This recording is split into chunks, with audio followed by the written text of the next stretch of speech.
Votre attention s'il vous plaît. Cet élément est en français. Contactez-nous pour savoir s'il est aussi disponible en la langue de votre préférence. Veuillez aussi noter qu'il est en audio uniquement. Dépourvu de ce fait d'image originaire. À présent, nous vous convions à suivre, depuis christequality.com et evangileeternel.com, la rubrique Bible mot à mot, ou l'explication prophétique de toute la Bible, livre par livre, chapitre par chapitre, verset par verset, mot à mot. Elle est présentée aujourd'hui par le prophète Jean Bosco Mbombi, ministre de l'Évangile éternel. Recherchez-vous les enseignements du prophète Jean Bosco Mbombi, allez sur christequality.com ou sur evangileeternel.com/jbmbombi.html. Les enseignements sont disponibles en texte, audio et vidéo. Surtout, ne partez point sans souscrire à l'une de nos chaînes YouTube qui correspond à votre version linguistique. Souscrivez s'il vous plaît. Bonne édification au nom de notre commun Seigneur et Dieu Jésus-Christ. Amen.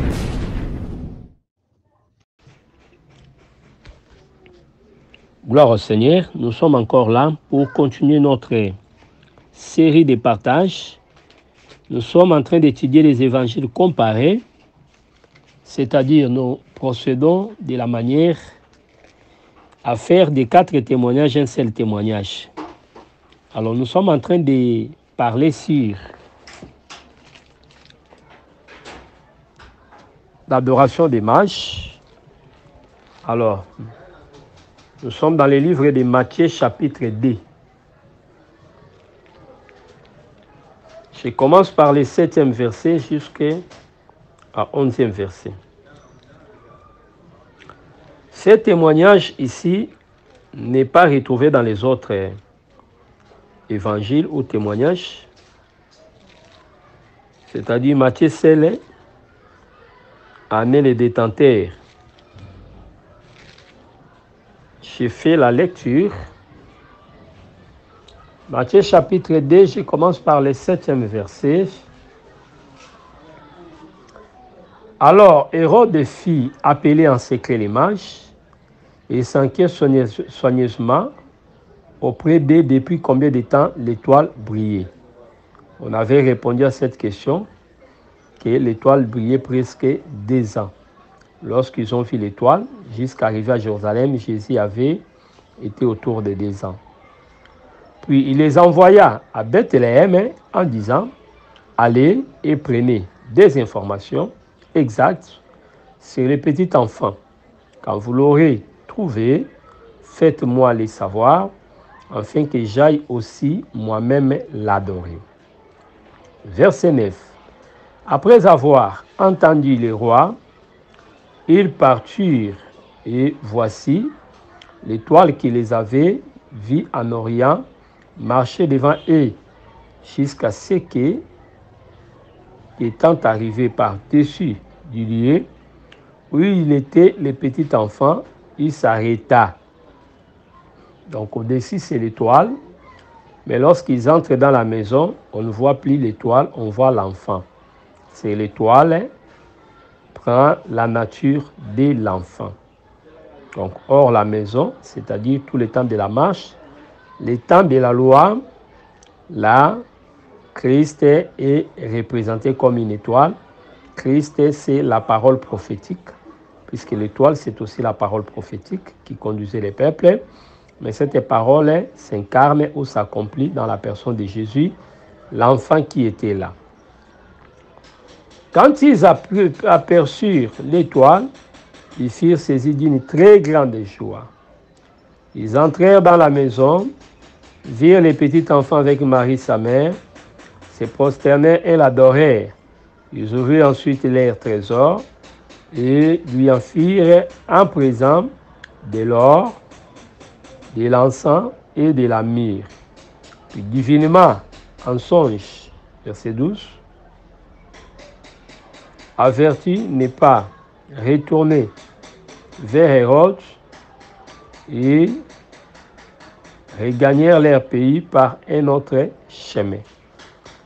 Matthieu chapitre 2, verset 7 jusqu'au 12e verset.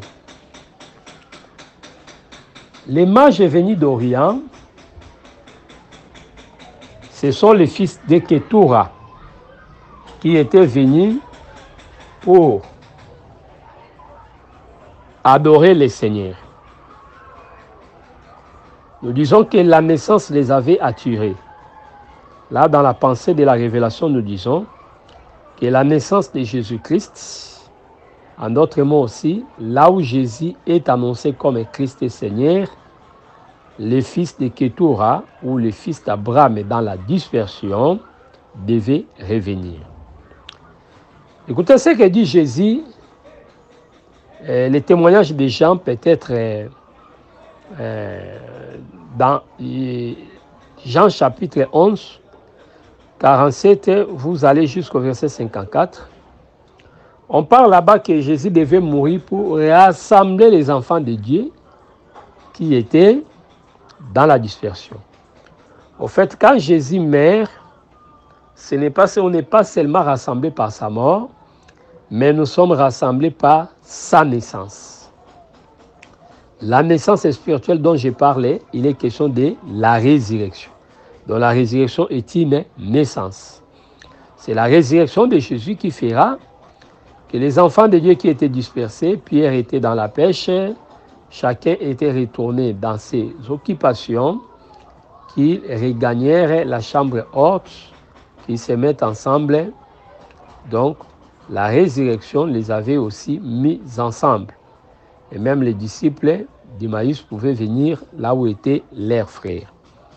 C'est que là, je vois la naissance de Jésus-Christ comme étant aussi l'annonce de l'Évangile. Puisque Jésus qui est né, c'est la bonne nouvelle. Donc, c'est ça. Alors, ici, nous insistons, ça c'est un aspect, mais ici, nous insistons que Jésus qu'on a trouvé n'était pas un bébé, mais il était un enfant. C'est-à-dire capable de marcher, de parler. Il avait arrêté avec l'allaitement dont l'enfant avait connu les sévrages. Là, nous tirons la pensée de la maturité. Puisque quand il parlait, Isaïe dit jusqu'à ce que l'enfant saura parler, appeler papa, maman. Voyez. Donc, quand on parle de papa, nous voyons la loi. Et quand nous parlons de maman, nous voyons la grâce. C'est-à-dire, il se met là comme prédicateur pour parler selon Isaïe 8, verset 20, à la loi et au témoignage. Alors, quand les mages sont venus, ils sont venus voir l'enfant.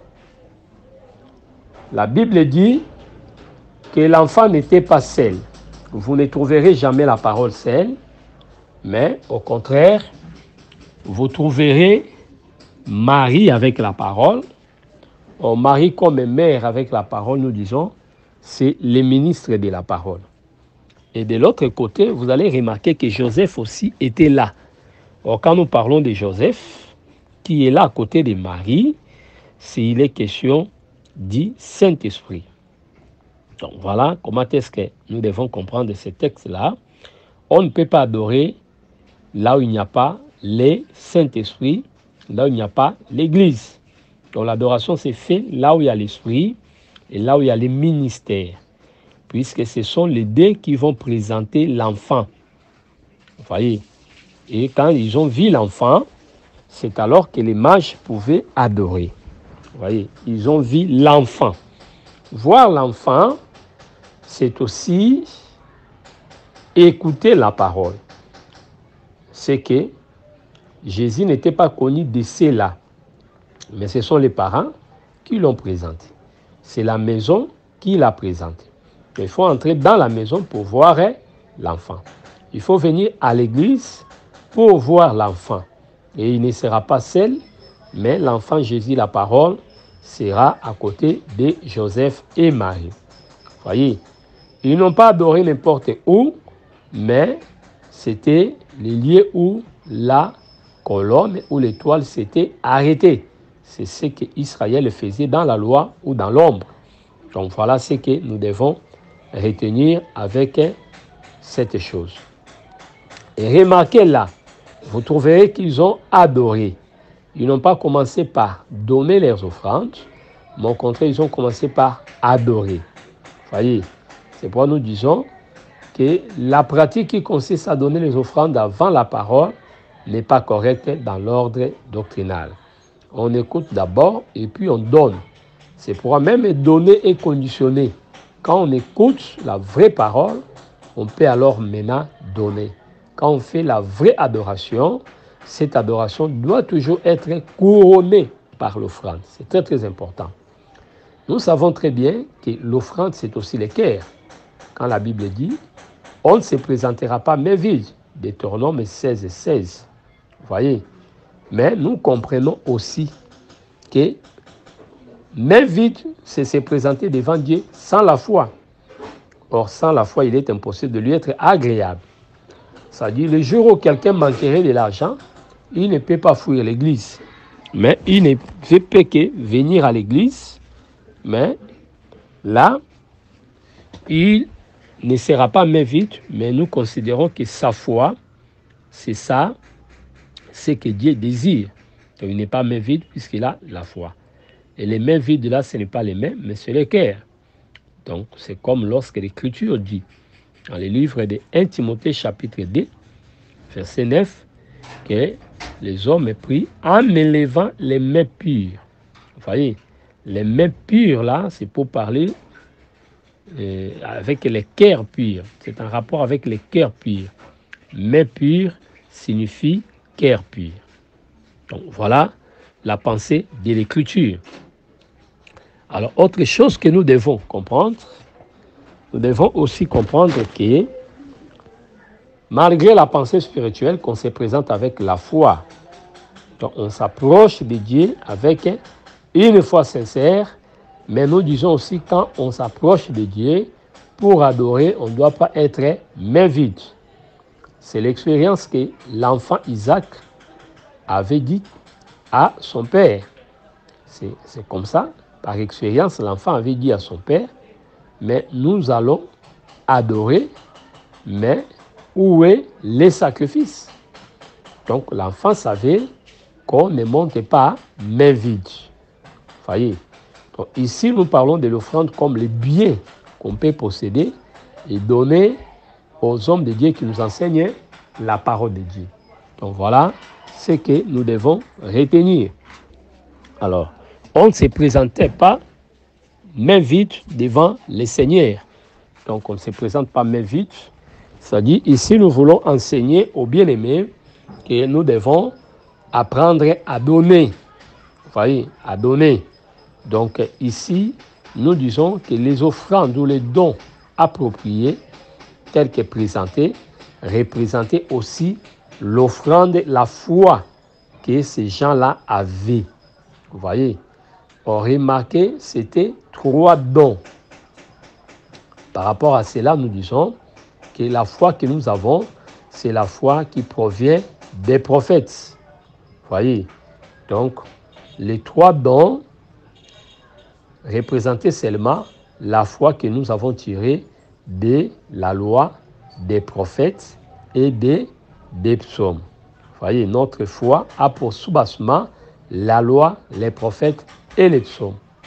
Donc c'est pourquoi Paul pouvait dire dans Actes des Apôtres, quand vous lisez Actes, j'aimerais lire ça pour que nous expliquions clairement la pensée. Actes des Apôtres, chapitre 24, les 14e verset.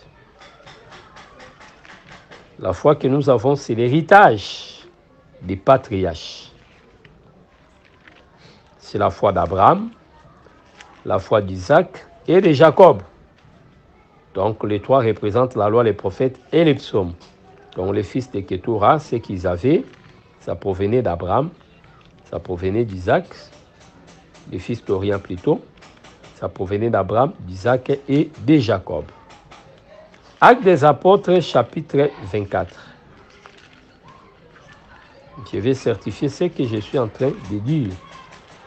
Pour dire que la foi qu'on trouve chez les fils, C'est la foi trouvée premièrement chez les pères. Je prends l'écriture.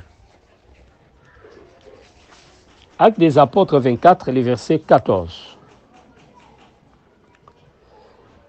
Je t'avoue,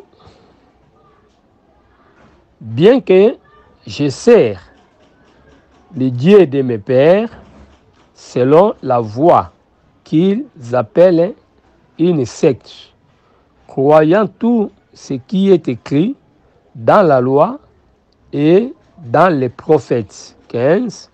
Et ayant en Dieu cette même espérance qu'ils ont eue et même qu'il y aura une résurrection des justes et des injustes. Voyez, donc la foi c'est un héritage. Ce que Paul avait ne venait pas de lui. C'est la même pensée qu'on expliquait pour Timothée. Vous voyez, c'est cette foi qui quitte aussi les apôtres vers nous. Ça quitte aussi nos parents, puisque nous ne servons que les dieux de nos parents. Vous voyez? Donc les dieux de nos pères sont des apôtres, sont les patriarches, mais ce sont les pères spirituels, même physiques, nous communiquent cette foi. C'est pourquoi si nous montrons nos enfants la voie du Seigneur comme il se doit, la foi qui est en nous sera aussi la leur, puisque la foi que nous avons est un héritage. De Timothée chapitre 1er, écoutez ce que dit l'apôtre Paul. Je rends grâce, verset 3-4, je rends grâce à Dieu que mes ancêtres ont servi et que je sers avec une conscience pure de ce que nuit et jour, je me souviens continuellement de toi dans mes prières. Se souvenez de Timothée.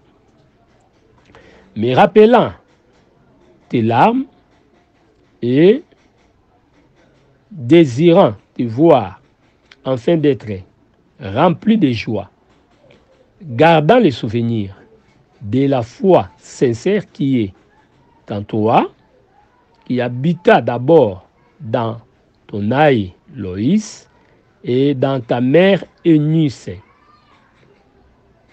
et qui, j'en suis persuadé, habite aussi en toi. 2 Timothée chapitre 1, verset 3 jusqu'au verset 4. Donc, remarquez là-bas, nous sommes en train d'expliquer que la foi que nous avons, ce sont la foi des apôtres. Donc, lorsque les mages étaient venus, ce qu'ils vous avaient présenté, c'est aussi la foi. Donc, les trois dons exprimés seulement, notre foi qui provient des apôtres, plutôt des patriarches, Abraham, Isaac et Jacob. C'est ça. Donc, ça provient de la loi, les prophètes et les psaumes. Ces dons-là représentent aussi tout ce qui est présent, toute offrande que l'on peut offrir pendant le culte. C'est là où nous disons, quand on voit l'enfant, nous sommes condamnés de donner l'offrande. Donc, si nous sommes en face de quelqu'un qui a bien prêché la parole de Dieu, on ne peut pas priver celui-là de notre offrande. Sinon, l'Écriture va nous rattraper. S'il ne musellera pas le bé, comme il est écrit, lorsqu'il fout les grains. C'est-à-dire, Dieu se mettait-il en peine de bé, loin de là, mais Paul affirme qu'il était question de nous, serviteurs de Dieu. Donc, lorsque Marie était là pour présenter l'enfant, nous disons c'est les ministres qui présentent l'évangile. Voyez, l'évangile. Et en face de toutes les personnes qui nous présentent l'évangile correctement, notre réaction, c'est de lui donner l'offrande. Là, je parle des problèmes de partager avec les prédicateurs. 1 Corinthiens chapitre 9, versets 9 à 11. Paul dit, si nous avons sémé des biens, voyez, spirituels, et c'est beaucoup pour nous de moissonner des biens temporaires. Voyez. Donc, si on nous donne ce qui est spirituel, c'est que de notre côté, on ne doit pas être résistant. Nous devons témoigner de l'amour pour partager avec les prédicateurs. Vous voyez, c'est ça Galates 6 et 6 qui dit, c'est que celui à qui l'on enseigne la parole fasse part de tous ses biens. C'est que là, nous disons aussi que les peuples doivent apprendre à partager avec les prédicateurs. Les prédicateurs doivent vivre avec ces droits d'onction. Que le Seigneur vous bénisse. Alors, en considérant ces dons, nous voyons que ces dons avaient trois natures. Il y avait de l'or, il y avait de l'encens et il y avait aussi de la myrrhe. C'est là où nous disons que les trois dons témoignaient aussi qu'il y avait trois mages. Vous voyez, c'est ça la pensée. C'est comme lorsque Paul va parler sur Jannes et Jambres, qui résistèrent à Moïse. Le fait de citer les deux personnes était une preuve pour nous de confirmer qu'il y avait que deux verges qui étaient en face de la verge de Moïse. C'est que l'un était le chef des sorciers et l'autre était le chef des magiciens. Donc voilà comment est-ce qu'on peut comprendre ces pensées. Gloire au Seigneur. Alors, que signifie de l'or? Nous voulons aussi parler par révélation, à part la pensée de la foi, mais nous voulons aussi exprimer ça autrement, changer de couleur. L'or, depuis toujours, est interprété comme étant la divinité. Daniel chapitre 2, quand nous prenons le verset 37 à 38, vous voyez, le roi, c'était lui la tête d'or. Donc ça parle de la divinité. C'est pour exprimer que celui qui était né est le roi. C'est pour la question était simple. Où est né le roi des Juifs?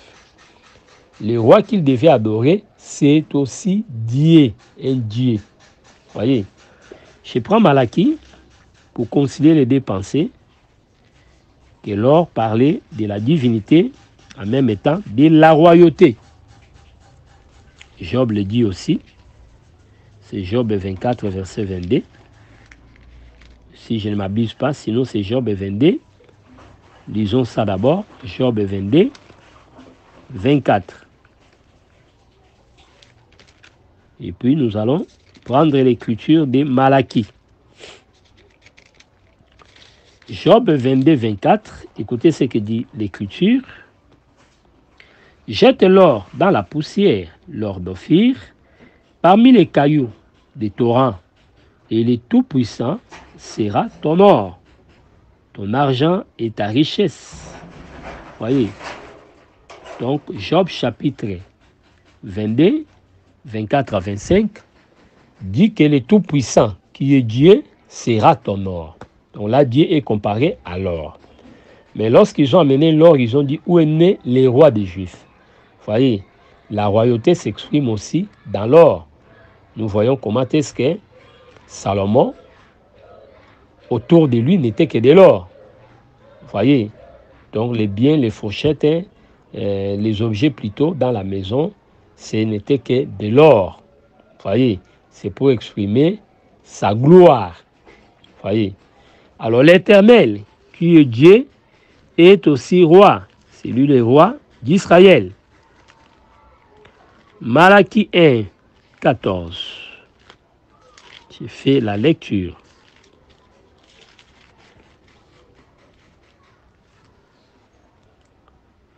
Maudit soit le trompeur qui a dans son troupeau un mâle et qui voue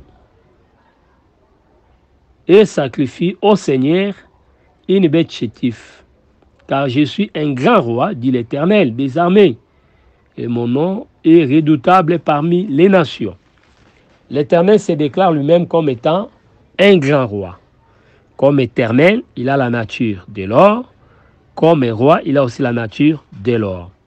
Donc, on disait seulement que cet enfant ici est l'Éternel. On disait aussi que cet enfant est le roi.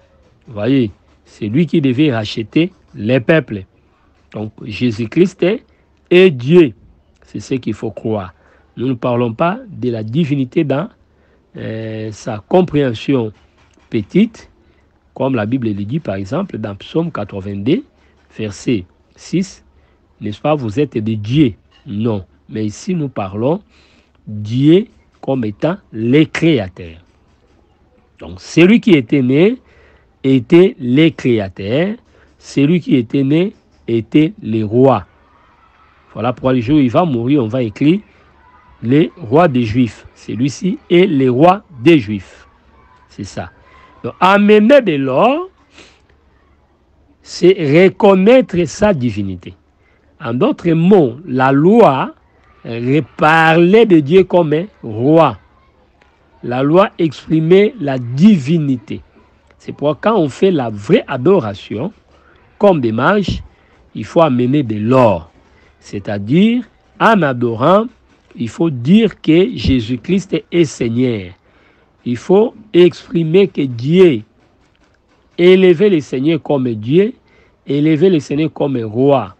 Il faut adorer en exprimant des paroles qui élèvent le Seigneur comme étant le grand roi. Donc, c'est ça, adorer.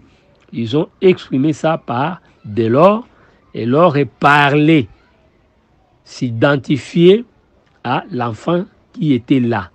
Voilà ce que nous devons retenir. Le deuxième dont on va parler sur l'encens. Vous voyez, l'encens, c'est la prière.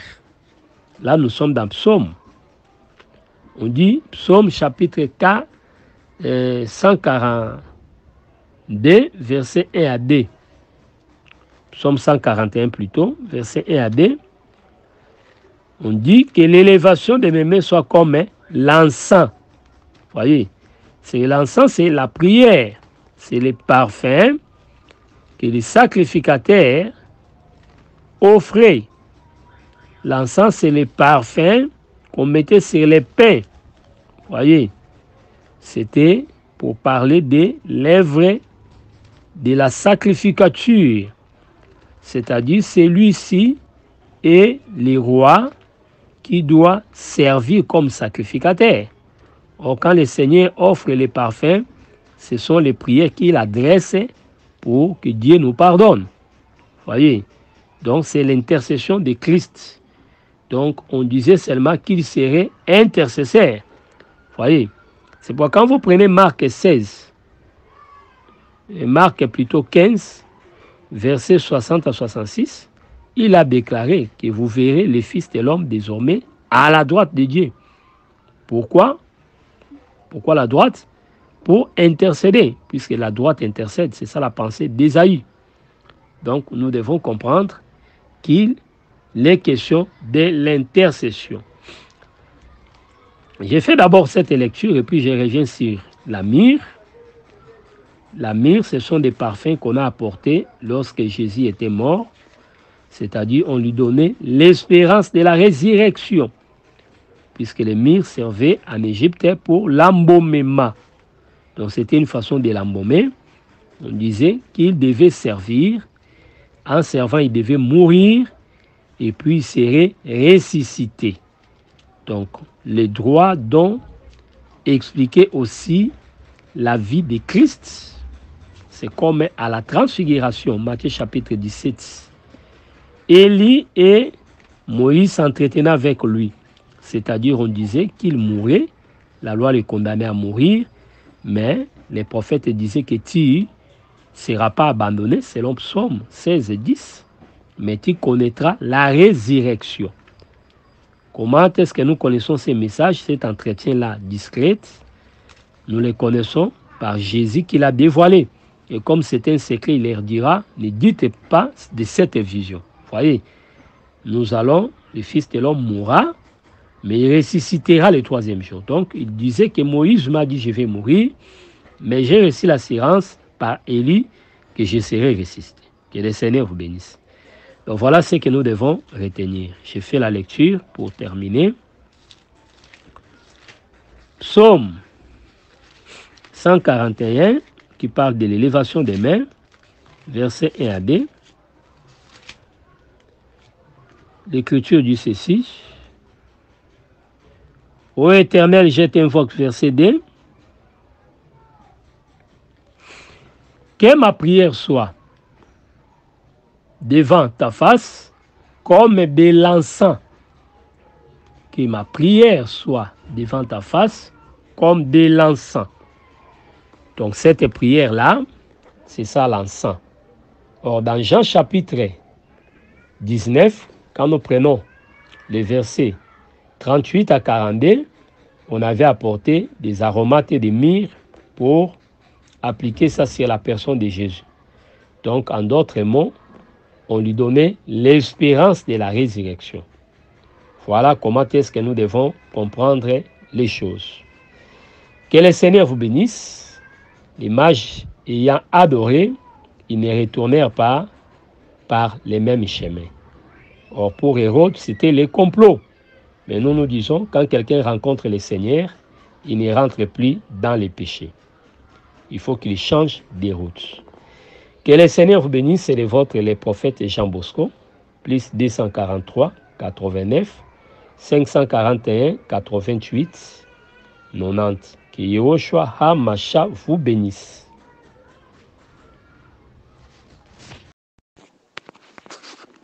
Shalom, recevez nos salutations les plus chaleureuses partout où vous êtes et que le Seigneur Jésus-Christ vous bénisse. C'est le vôtre, le prophète Jean Bosco, dans le partage de l'Évangile, dans l'étude de la Bible mot à mot. Nous sommes en train d'étudier les 4 témoignages de l'Évangile pour en faire un condensé d'une manière comparée. Alors nous avons commencé un nouveau chapitre, l'enfance de Jésus. Nous avons eu à parler sur l'adoration des mages et maintenant nous voulons parler sur Rachel plaire ses enfants. Je prends le livret de Matthieu qui va nous permettre de détailler notre pensée. Matthieu chapitre 2,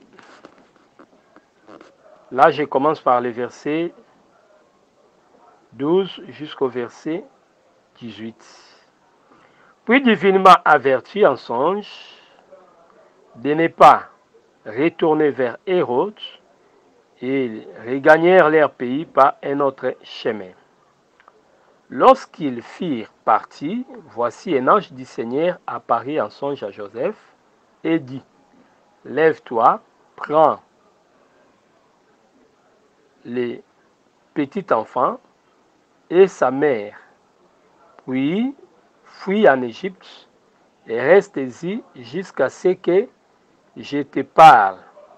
Car Hérode cherchait les petits enfants pour les faire périr. »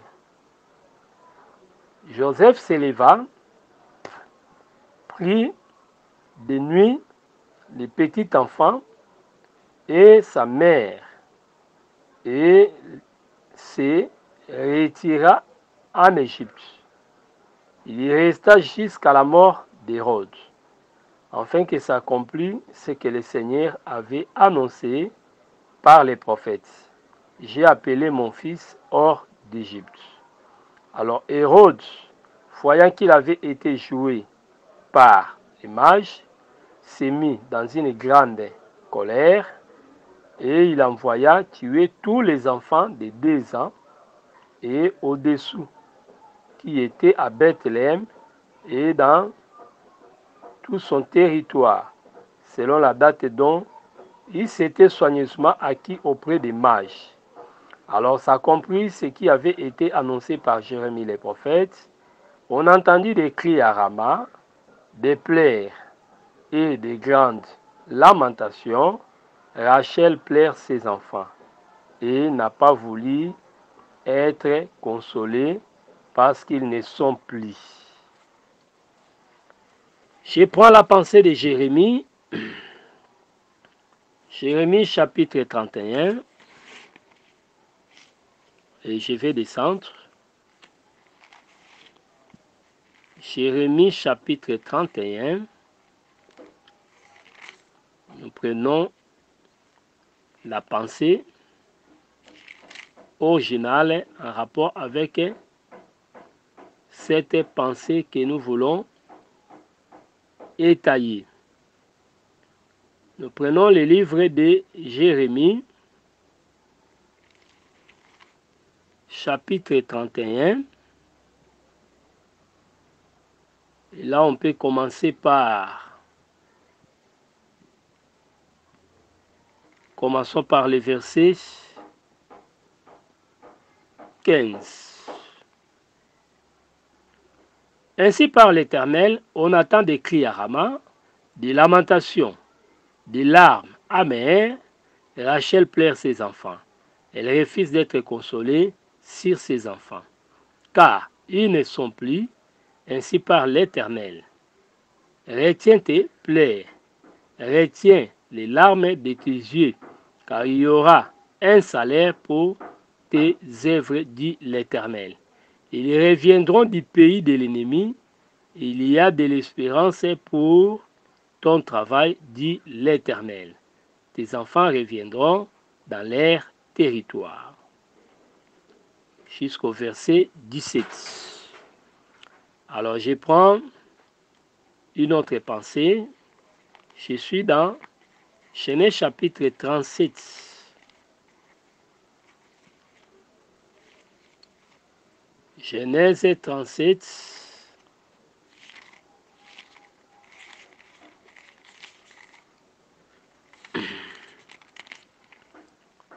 Je prends les versets 33 à 35. Jacob l'a reconnu et dit, c'est la tunique de mon fils. Une bête féroce l'a dévoré. Joseph a été mis en pièces, et il déchira ses vêtements, et mit un sac sur ses reins. Il porta longtemps le deuil de son fils. Tous ses fils et toutes ses filles vinrent pour le consoler, mais il ne voulut recevoir aucune consolation. Il disait, c'est en pleurant que je descendrai vers mon fils au séjour des morts, et il pleurait son fils. Parole du Seigneur.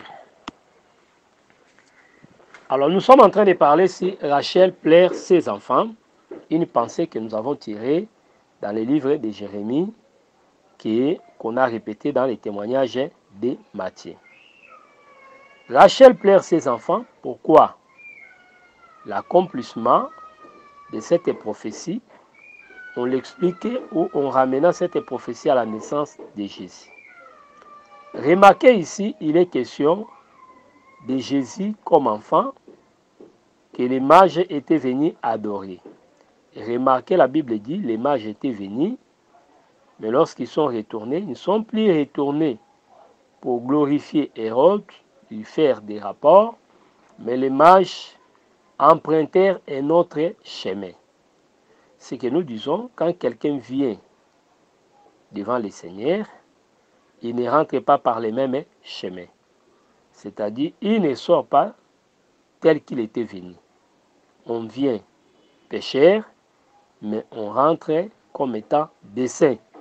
Voyez, changer de chemin est aussi l'expression de la repentance.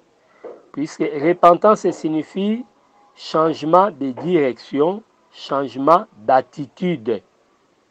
Ils résolurent de ne plus rentrer auprès d'Hérode, puisque Hérode cherchait à tuer l'enfant.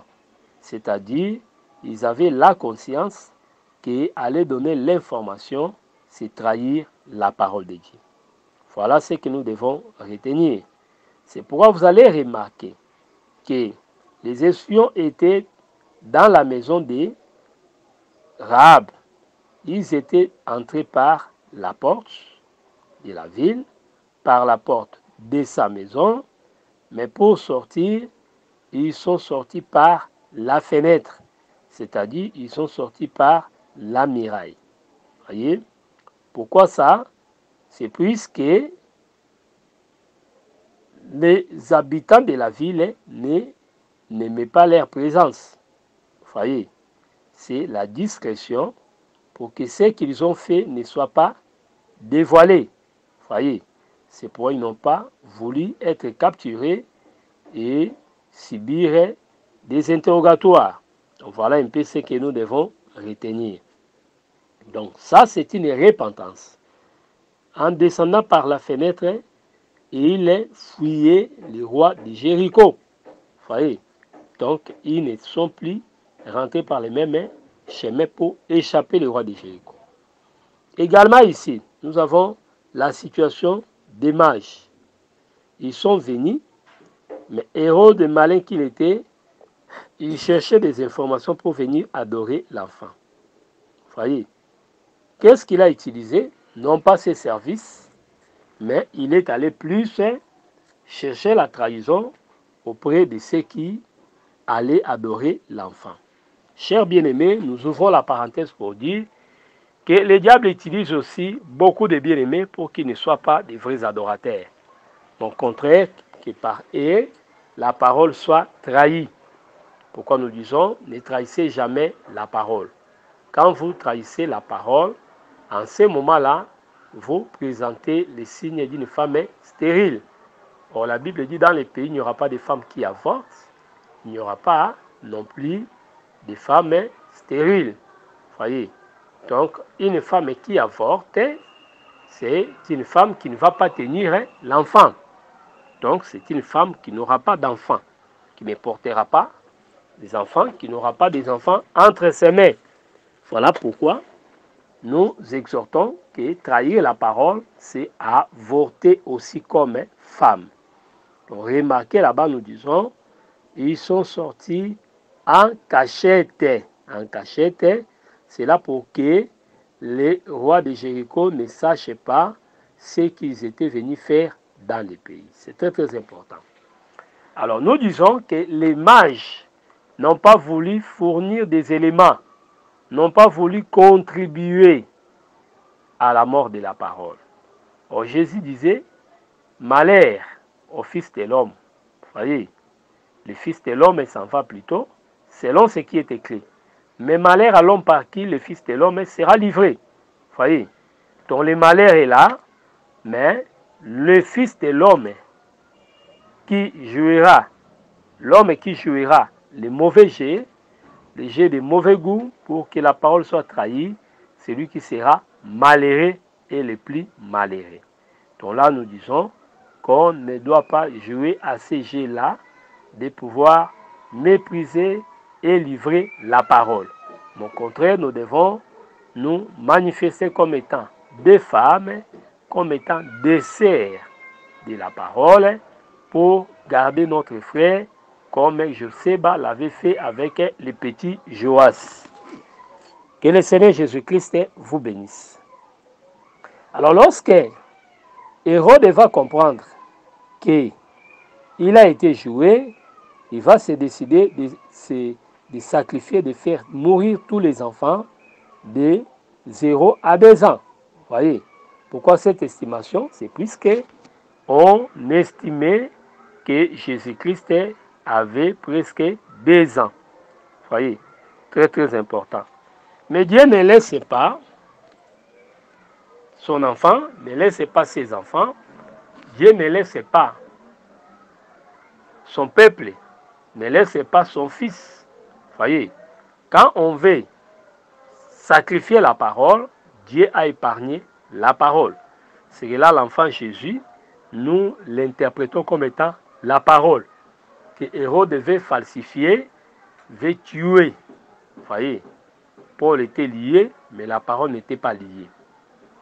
Et remarquez comme solution, il faut que Joseph aille en Égypte, non pas de son gré, mais la Bible dit c'était la volonté du Seigneur.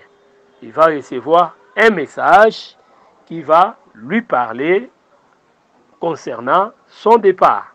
Voyez, donc la Bible dit divinement averti. Donc le départ vers l'Égypte était un départ secret. Voyez, c'était une révélation. Il n'a pas agi par lui-même, mais il quitta les pays de Canaan par révélation. est divinement averti. Divinement. Je profite pour parler que nous avons besoin des avertissements divins. Le Seigneur ne fait rien sans avoir révélé ses secrets à ses serviteurs. Donc, nous avons un Dieu qui révèle toujours ce qui est caché. Voyez. Mais quand nous voyons les malheurs s'abattre dans la vie des croyants, ça fait très mal. Parfois, dans certaines circonstances, c'est comme si Dieu n'existait pas. C'est comme si Dieu était indifférent. C'est comme si Dieu avait voyagé.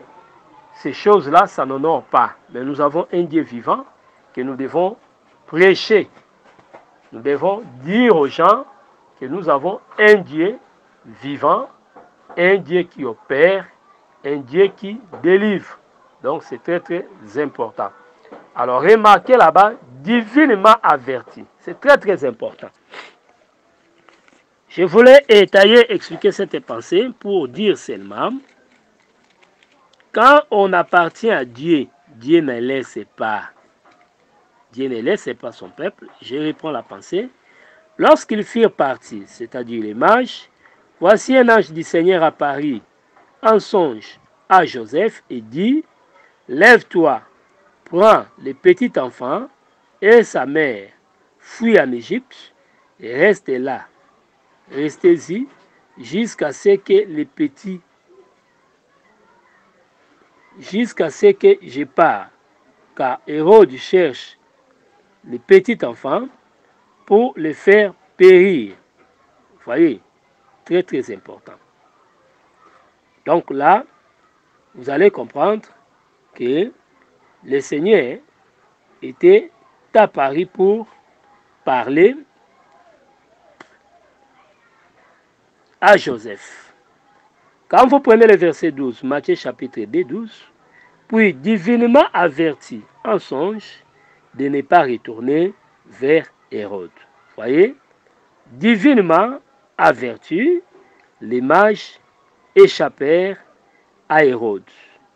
Divinement averti, Joseph ne pouvait plus rester en Bethléem, il devait descendre en Égypte. Divinement averti. Je prends Hébreux chapitre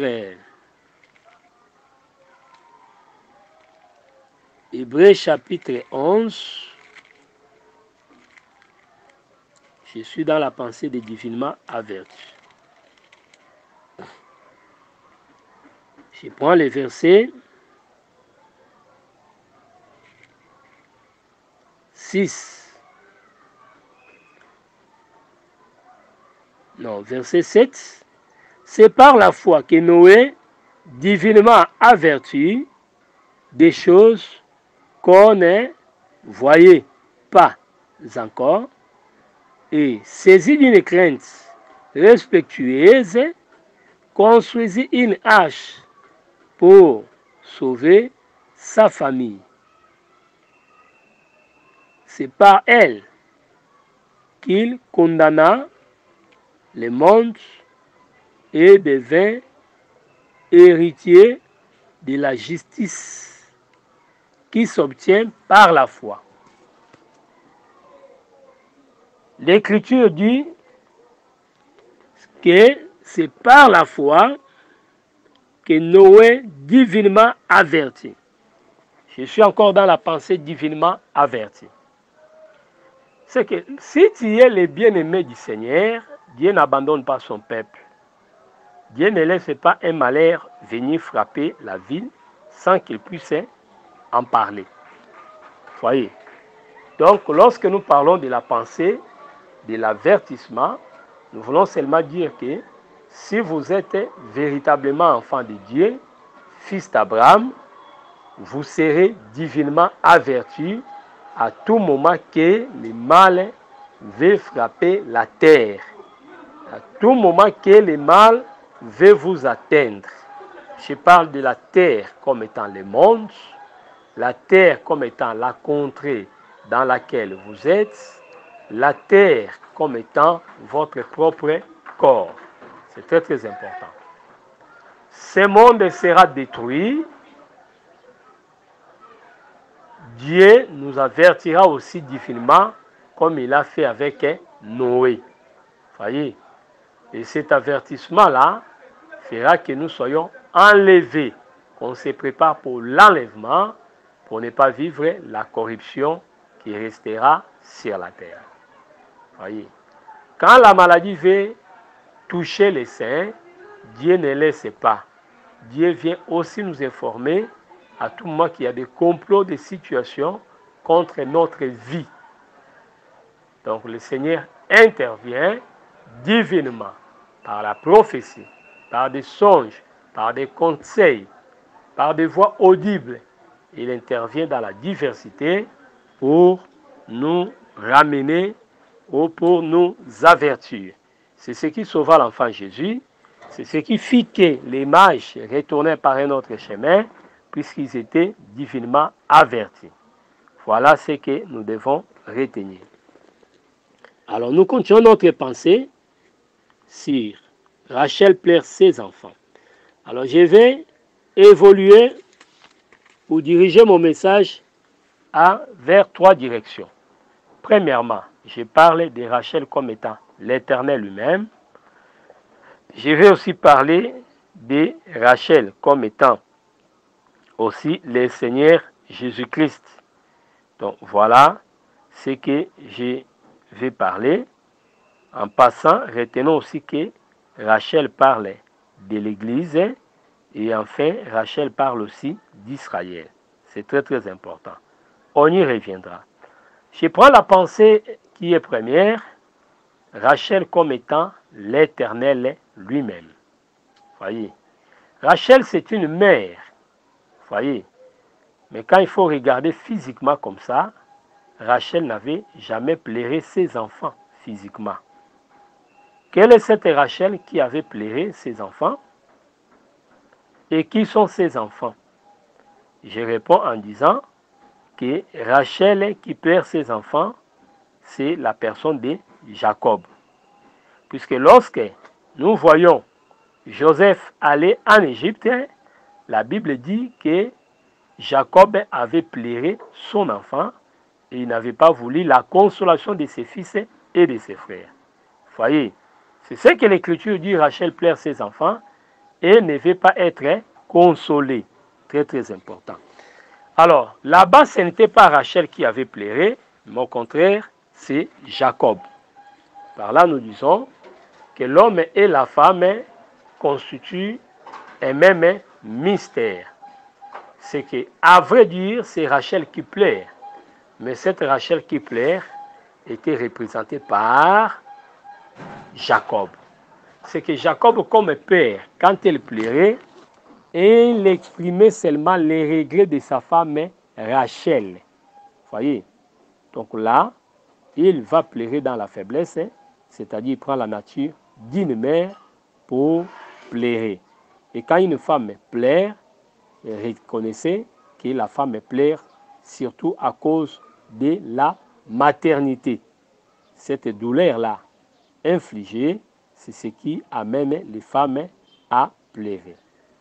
Retenez que les enfants de Rachel étaient au nombre de 2.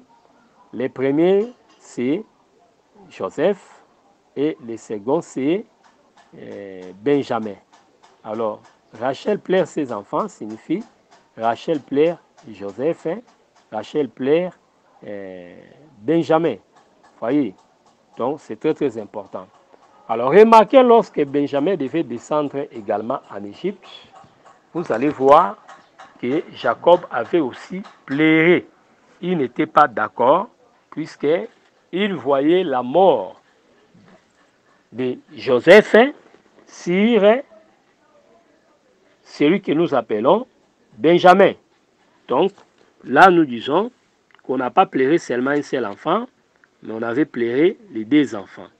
Mais en passant, ce que nous devons retenir, que les 2 enfants ne constituent qu'une seule personne, c'est-à-dire les 2 parlaient de Jésus-Christ. C'est pourquoi l'Écriture dit ceci, dans Jean chapitre 5, 39, « Vous sondez les Écritures, croyant recevoir d'elles la vie, mais les Écritures rendent témoignage de moi. » Voyez, C'est pour lorsqu'on donna naissance à Joseph, il est écrit dans Genèse chapitre 30, versets 25 à 26, même par 24, vous allez voir que la mère avait dit que l'Éternel m'ajoute un autre fils. Voyez, donc, c'est comme ça que Dieu, dans son amour, va manifester celui qu'on appelle Benjamin. Voyez, et lorsque Rachel donnait naissance à Benjamin, Rachel avait connu la mort. Voyez, donc cet enfant-là était le fils de sa douleur. Elle était dans la douleur à cause de Benjamin. Alors, allez-y imaginer que c'est Benjamin-là qui avait amené la tristesse à sa mère. La mère accepta de mourir pour que cet enfant soit vivant. Alors, allez-y comprendre quelle était la douleur de cette femme ou l'amour que cette femme avait vis-à-vis de son enfant. Rachel pleure ses enfants et ne veut pas être consolée. Ces Rachel-là parle du Seigneur lui-même. Puisque le Seigneur aussi a la nature de la femme, il faut prendre la pensée d'Ésaïe. Ça, nous pouvons lire ça. Ésaïe chapitre 46.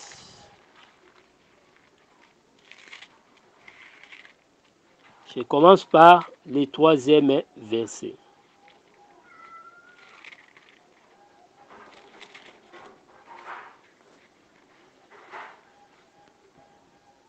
Écoutez-moi, maison de Jacob, et vous tous, restez de la maison d'Israël. Vous que j'ai pris à ma charge de votre origine, que j'ai porté de votre naissance. 4. Jusqu'à votre vieillesse, je serai les mêmes. Jusqu'à votre vieillesse, je vous soutiendrai. Merci beaucoup. Selon Ésaïe 46, nous voyons Dieu se présenter comme une mère. Voyez, celui qui porte l'enfant, ce n'est pas l'homme, mais c'est la femme. Dieu qui a porté Israël dès sa jeunesse avait la nature de la femme. Voyez, c'est très très important. Alors nous disons que l'Éternel, c'est aussi le véritable Rachel. Puisque si Joseph et Benjamin étaient l'ombre de Christ, je comprends par là, Jacob comme Rachel sont l'ombre du Seigneur lui-même. Le Seigneur est un père, c'est aussi une femme. C'est pourquoi Déborah avait dit, je me suis levé comme une mère. Voyez, donc quand les hommes sont faibles, c'est-à-dire les prophètes sont incapables, celui qui était venu relever les défis, c'est la personne de Jésus-Christ. Voyez, donc c'est pourquoi nous disons que le Seigneur, c'est lui le véritable. Voyez, donc c'est ce que nous devons comprendre. Quand on parle de Jacob, nous voyons l'Éternel lui-même. Quand on parle de Rachel, c'est toujours l'Éternel. Donc l'Éternel manifeste la nature d'un homme, l'Éternel manifeste aussi la nature d'une femme. C'est très très important. C'est pourquoi nous disons que Rachel pleure ses enfants. Ça parle du Seigneur qui pleure son enfant, que nous appelons le Seigneur Jésus-Christ. Alors, Jésus était allé en Égypte. Hérode cherchait à tuer l'enfant. D'après la Bible, lorsque on tue, on pense, c'est quelque chose, c'est déjà ça, le péché. C'est que vous avez déjà accompli la chose. C'est qu'en cherchant à tuer Jésus, Hérode l'avait déjà tué. Voyez, c'est ça le vrai problème. C'est que là, nous disons que Hérode l'avait tué selon sa pensée. Mais physiquement, Dieu ne l'avait pas permis. C'est pourquoi nous voyons comment est-ce que l'enfant devait quitter le pays de Canaan et aller en Égypte. Donc la descente en Égypte exprime aussi la pensée de la visitation des nations. Puisque l'enfant qui descend en Égypte, Jésus, En fait, c'est lui la parole. Or, Jean chapitre 1, quand nous prenons les versets 12 à 13, on dit qu'il est venu chez les siens et les siens ne l'ont point reçu. Mais à tous ceux qui l'ont reçu, il a donné le pouvoir, c'est-à-dire la parole Jésus, de devenir enfants de Dieu.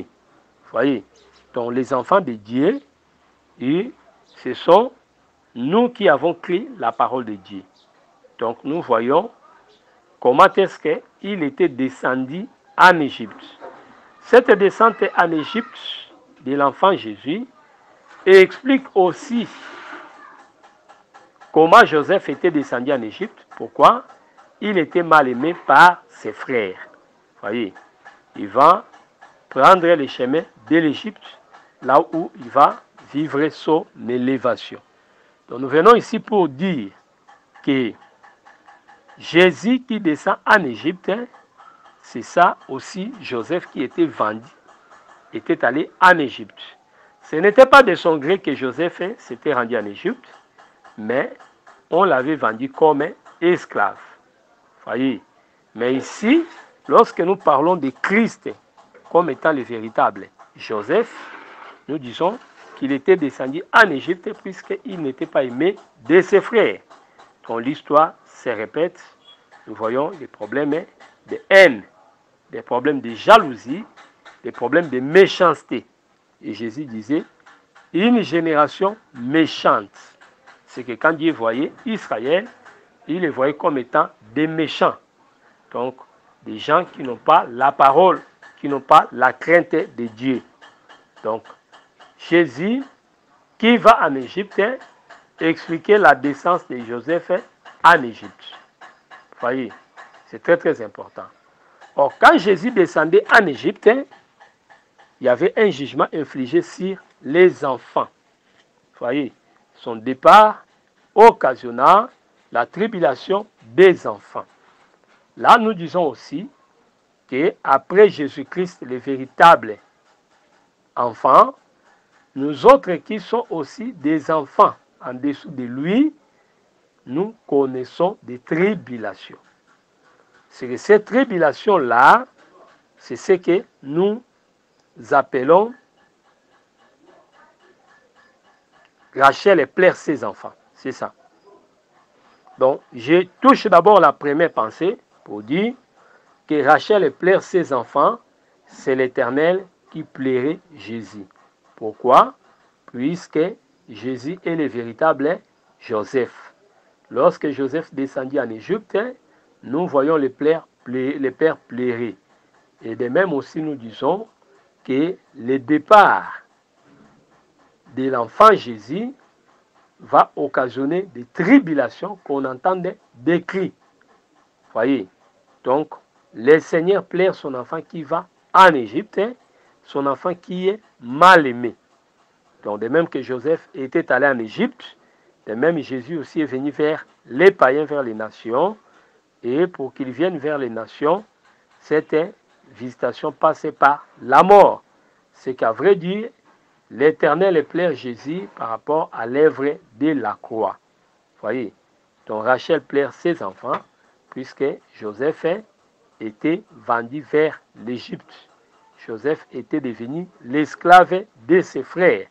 Voyez, donc Jésus aussi, en venant sur la terre, il était là pour défendre nous, les peuples. Voyez, il a accepté l'opprobre, l'ignominie. Voyez, c'est donc la mort de Jésus qui occasionne les plaies au ciel. C'est ce qui permit à l'Éternel comme Rachel, comme une mère, de pleurer son enfant. Voilà la première pensée de Rachel plaire ses enfants. C'est ce que nous devons retenir. Rachel plaire ses enfants. Alors, nous disons aussi, pour enrichir cette pensée, les plaies de Rachel, ou de l'Éternel comme Rachel, c'est ce que nous voyons avec David. Là, nous disons que Dieu était en deuil lorsque Jésus-Christ était mort.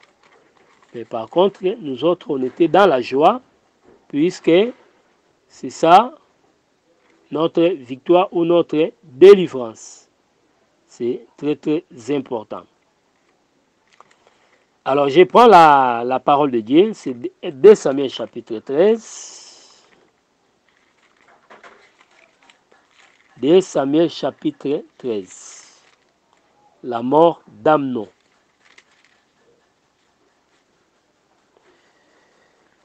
Je prends la parole.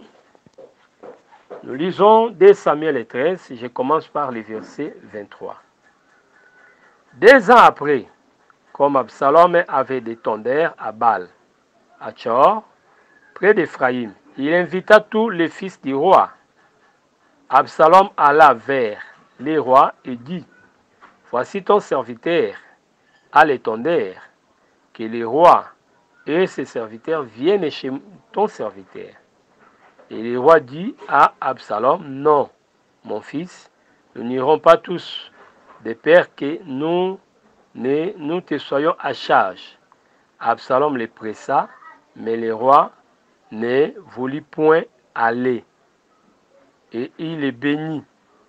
Absalom dit, permets du moins à Amnon, mon frère, de venir avec nous. Le roi lui répondit, pourquoi irait-il chez toi? Sur les instances d'Absalom, le roi laissa aller avec lui Amnon et tous ses fils. Absalom donna cet ordre à ses serviteurs, faites attention quand le cœur d'Absalom sera égayé par les vins, et que, je vous dirai, frappez Absalom, alors tuez-les, ne craignez point. N'est-ce pas moi qui vous l'ordonne?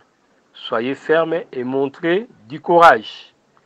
Les serviteurs d'Absalom traitèrent Amnon comme Absalom l'avait ordonné, et tous les fils du roi se levèrent, montèrent chacun sur son mulet et s'enfuirent.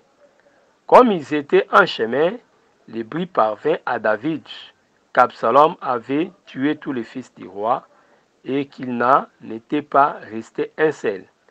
Le roi se leva, déchira ses vêtements et se coucha par terre. Et tous ses serviteurs étaient là, les vêtements déchirés. Verset 32. Jonadab, fils de Shama, frère de David, prit la parole et dit, que mon Seigneur ne pense point que tous les fils jeunes, fils du roi, ont été tués, car Amnon seul est mort.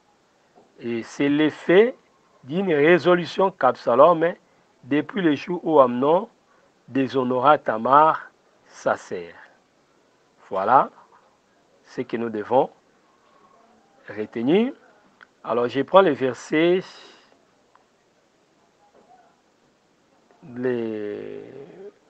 qui va nous permettre, je prends le verset 33, que le roi, mon Seigneur, ne se tourmente donc point dans l'idée que tous les fils du roi sont morts, car Amnon seul est mort. Absalom prit les fuites. Or le jeune homme, placé en sentinelle, se leva les yeux, regarda, et voici une grande troupe venait par les chemins qui étaient derrière lui, du côté de la montagne. Jonadab dit au roi, voici les fils du roi qui arrivèrent ainsi, se confirme ce que disait ton serviteur. Comme il achevait de parler, voici les fils du roi arrivèrent, ils élevèrent la voix et pleurèrent. Le roi assis et tous ses serviteurs versèrent d'abondantes larmes. Absalom s'était enfui et alla chez Taïm, fils d'Amitur, roi de Géshur, et David plairait tous les jours son fils. Voyez, c'est le verset 37. Le roi plaira tous ses fils, mais le roi plaira en particulier Absalom. Je crois qu'on y arrivera pour faire la différence entre Amnon plutôt, non pas Absalom, Amnon et les autres fils. Les consignes données ici, c'est comme les consignes données par David, ne touchez personne, mais que tout soit dirigé contre Iri, Lorsque la guerre deviendra forte, retirez-vous pour qu'Iris soit frappé. C'est pareil aussi lorsque on donna des ordres par les rois de Syrie. Et dans la bataille que nous nous engageons, ne touchez pas n'importe qui. Mais au contraire, que votre attention soutenue soit dirigée, que tous vos efforts soient dirigés vers la personne d'Akab. Akab est ciblé, ne parlait que de Christ, lui qui devait mourir. C'est pour le complot contre Jésus, d'après Jean chapitre 11, 54 à 47 à 54, vous remarquerez là-bas qu'on est en train d'expliquer comment est-ce que les souverains sacrificateurs et les Sanhédrins s'étaient réunis pour traiter les problèmes de Jésus-Christ. Et les souverains sacrificateurs de cette année pouvaient dire qu'il était avantagé. Vous voyez, Caïphe avait dit qu'il était avantagé qu'un homme meurt, un seul homme meurt, que toute une nation. Vous voyez, donc en d'autres mots, celui qui mourait là était sacrifié pour ses frères. Vous voyez, donc c'est ça. Joseph qui part en Égypte, Jacob va pleurer, et même la mort d'Amnon, nous voyons comment est-ce que les pères Jacob et David plutôt pleuraient. C'est que cette plaire-là, c'est ça, Rachel plaire ses enfants. Qui est Rachel? C'est l'Éternel, qui plaire son enfant. Qui est son enfant? Son enfant, c'est Benjamin et Joseph. Joseph et Benjamin. Donc nous disons que Christ est le véritable Joseph, il est aussi le véritable Benjamin. Donc en lui, il incarne les deux natures-là. Voilà pourquoi, lorsque Joseph descendit en Égypte, les pères étaient inconsolables. Donc Rachel qui plaire ses enfants, c'est l'Éternel qui plaire son enfant qui était sacrifié à la croix pour notre délivrance. Voilà comment est-ce qu'on peut comprendre Rachel plaire ses enfants dans les premiers volets. Je descends pour parler de Rachel comme étant Christ. Et là, je parlais par rapport à l'Église. Remarquez ici, celui qui était pourchassé, c'est Jésus. Il ne va pas mourir. Mais au contraire, ce qui lui ressemblait. Vous voyez, ce qui lui ressemblait, pour nous, ce sont ses frères. Puisque Gédéon posa la question à Tchalmouna, je prends cette écriture des Juges. Comment étaient les hommes que vous avez tués? Vous voyez, la réponse du roi était, ils étaient comme toi, mon Seigneur. Je prends le livre des Juges. Juges chapitre 8. Là, je commence par les versets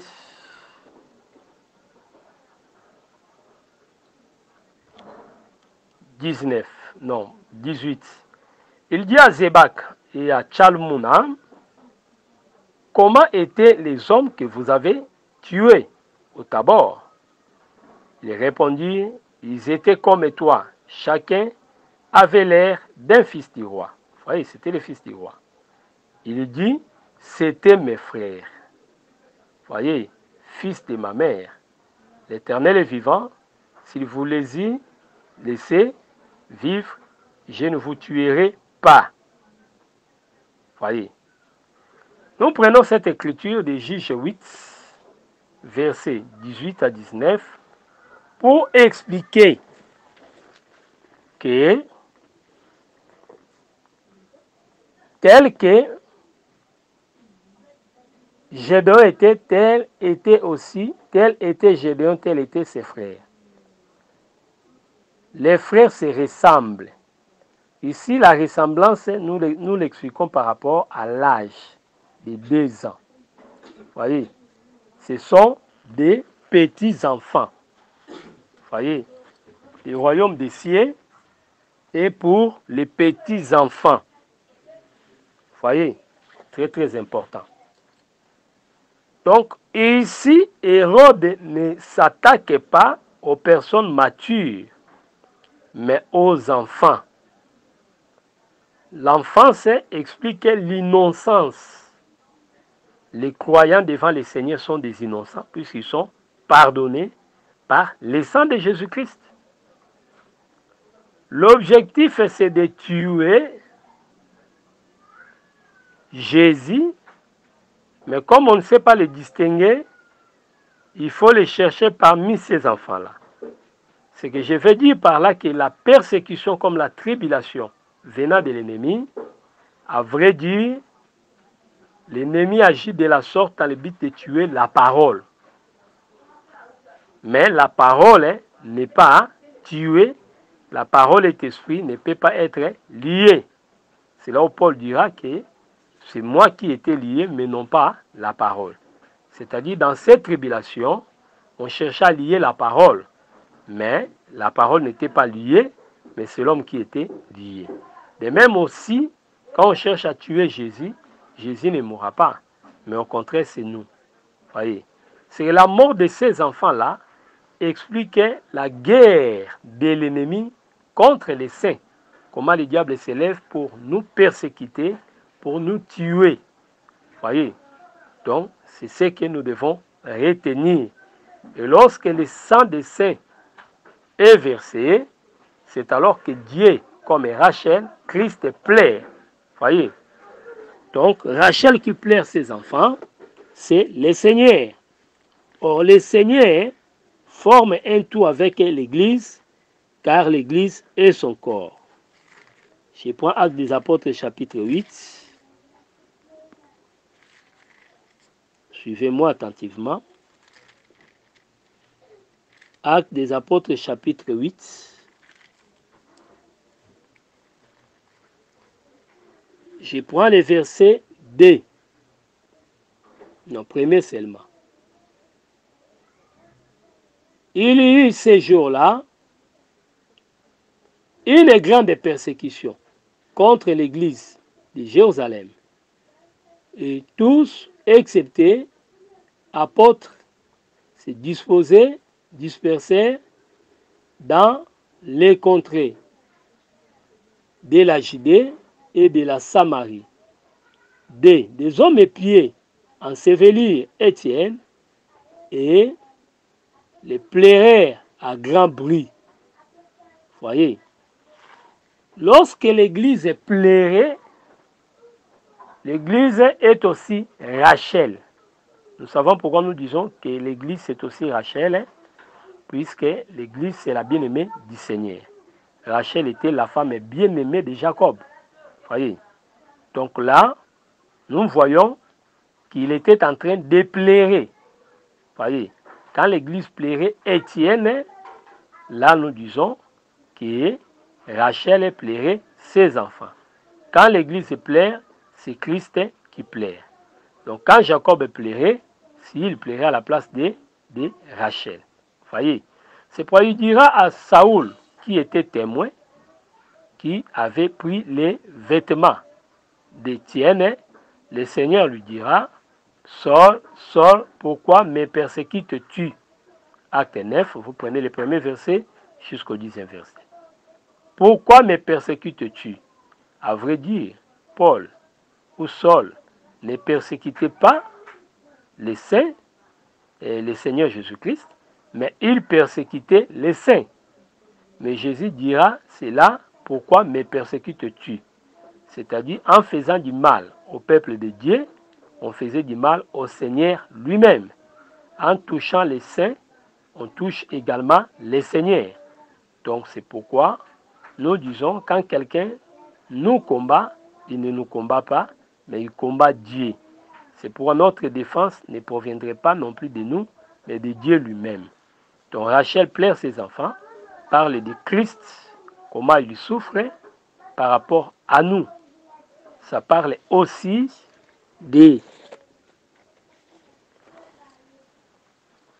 l'Église que nous sommes, comment est-ce que nous ne supportons pas les humiliations que nous voyons sur cette terre. Donc quand nous plairons face aux troubles de toute nature, nous accomplissons l'écriture de Rachel qui plaire ses enfants. Donc l'Église, c'est aussi Rachel qui plaire ses enfants, c'est Christ qui plaire les saints. Que le Seigneur vous bénisse. Nous allons continuer cette pensée par rapport à la prophétie avec la maison d'Israël. C'était le vôtre, le prophète Chambosco et Kinshasa. Notre contact est coordonné plus 243 89 541 88 90. Que le Seigneur Jésus-Christ vous bénisse. On se dispose pour répondre à toutes les questions. Vos questions seront bienvenues par notre WhatsApp. Nous nous disposons pour vous répondre. Que le Seigneur Jésus-Christ vous bénisse. Merci d'avoir suivi ce message et que Jésus-Christ vous bénisse. Si vous avez une question à l'intention de l'homme de Dieu, si vous voulez que l'homme de Dieu prie pour vous, si vous voulez vous confier à l'homme de Dieu, ou si vous voulez tout simplement bénir l'homme de Dieu, contactez-le directement si ses coordonnées sont disponibles depuis sa page. Sinon, contactez-nous et nous lui transmettrons vos préoccupations. N'oubliez pas de faire un tour à notre page évangélisation pour voir en quoi vous pouvez vous rendre utile à Christ par cette œuvre. Que Dieu vous bénisse tous. Amen. ChristQuality.com. Les cieux en un clic de la souris. Évangile-éternel.com, le site de l'Évangile éternel. Christ et Quality Fondation, équilibrer la manne ramassée dans le désert de sorte que chacun ait un numère. Branchez-vous sur ChristEquality.com ou sur évangile-éternel.com et vous attendra au rendez-vous.